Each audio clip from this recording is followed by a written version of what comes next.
ভয়ঙ্করভাবে মেধাশূন্য ভবিষ্যৎ প্রজন্ম তৈরি হচ্ছে দেশে। এআই প্রযুক্তি দিয়ে নকল করে পরীক্ষা দিচ্ছে ছাত্রছাত্রী, আর ম্যাজিস্ট্রেটকে পাহারা দিচ্ছে শিক্ষকরা। শতভাগ পাস এবং A+-এর সংখ্যা বাড়ানোর লোভে শিক্ষকরা ছাত্রছাত্রীদের এই অপকর্মে সাহায্য করছে। এই যে এতগুলো নকল জানলা দিয়ে ছুড়ে মারছে, গ্রুপের কেউ একজন যিনি এক্সপার্ট সে লিখে চ্যাটজিপিটিতে দেয়, প্রশ্ন পাঠিয়ে দিলে উত্তরপত্র এমনি দিয়ে দেয়। অভিযোগ আছে নারায়ণগঞ্জের সোনারগাঁও উপজেলার তাহিরপুর ইসলামিয়া আলিম মাদ্রাসায় চ্যাটজিপিটি দিয়ে উত্তর তৈরি করতে বেশিরভাগ পরীক্ষার্থী মোবাইল নিয়ে হলে প্রবেশ করে, আর ছাত্রছাত্রীদের সুযোগ করে দিতে মাদ্রাসা গেটে তল্লাশি ছাড়াই প্রবেশ করতে দেয়া হয় সবাইকে। ডিজাইন, এলিগেন্স, বিউটি, সেরা পণ্য সবার জন্য জেভিকো। এটা তোমার অ্যাডমিট কার্ড, এটা হচ্ছে ফোন, এই দুটো দিয়ে পরীক্ষা কেন্দ্রে যাবা। আচ্ছা, অভিযোগের সত্যতা যাচাই করতে আমরা একজন ছদ্মবেশী শিক্ষার্থীকে স্মার্টফোন দিয়ে পরীক্ষা কেন্দ্রে পাঠাতে চাই। আমরা দেখতে চাই কোনো ধরনের তল্লাশি ছাড়াই একটি স্মার্টফোন নিয়ে এই পরীক্ষা কেন্দ্রে প্রবেশ করানো যায় কিনা। মোবাইল হাতে নিয়ে খুব সহজে হলে প্রবেশ করতে দেখা যায় কয়েকজন পরীক্ষার্থীকে। আমাদের ছদ্মবেশী পরীক্ষার্থীও মোবাইল নিয়ে বিনা বাধায় প্রবেশ করেন। 30 মিনিট কেন্দ্রে অবস্থান করে বেশ কয়েকটি ভিডিও ধারণ করেন। পরীক্ষা শুরুর 5 মিনিট আগে স্বাভাবিকভাবেই বেরিয়ে আসেন তিনি।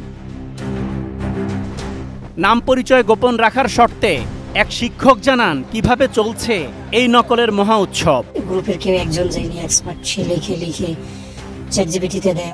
ঘাটে যাওয়ার আগে অফিস থেকে বলে দেওয়া হয় যে একটু ম্যাজিস্ট্রেট শিক্ষার্থীদের একটু সতর্ক করে দিবেন যে কোনো টিচার যদি চায় যে না আমি আজকে একটু কড়া ঘাটবো, ওই প্রতিষ্ঠানের প্রধানের কাছে চলে যায় যে আপনি ওনারা পরের দিন পাঠাবেন। পরীক্ষায় অনিয়মের তথ্য জানানো হয় উপজেলা নির্বাহী অফিসারকে। এরপর কেন্দ্রে আসেন নির্বাহী ম্যাজিস্ট্রেট। মোবাইল সহ ধরা পড়ে এক পরীক্ষার্থী, তবে ক্যামেরায় কথা বলতে রাজি হননি নির্বাহী ম্যাজিস্ট্রেট। আমি চেক করতে কিন্তু উপরে পাইনি, পরে যখন উঠছি তখন ধরা গেছে দুইটা মোবাইলটা দিয়েছে।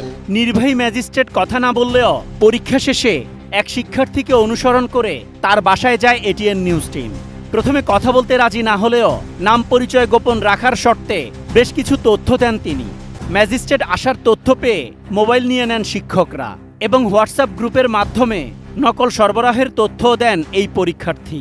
তো কয়েকজনে গ্রুপ করছে, পরে বাইরে থেকে এটা প্রশ্ন পাঠিয়ে দিলে উত্তরপত্র এমনি দিয়ে দেয় বাইরে থেকে বের করে। আজকে নাকি 32টা মোবাইল পাওয়া হয়েছে। কয়টা? 32টা।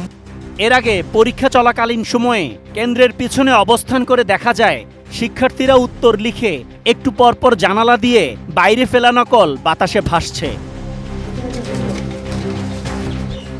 পরীক্ষায় অনিয়মের তথ্য জানতে আরেক শিক্ষার্থীর বাসায় যায় এটিএন নিউজ টিম। এই শিক্ষার্থীও দেন বেশ কিছু তথ্য। এই প্রযুক্তির এই ব্যবহারটা কি আসলে ঠিক হচ্ছে কিনা?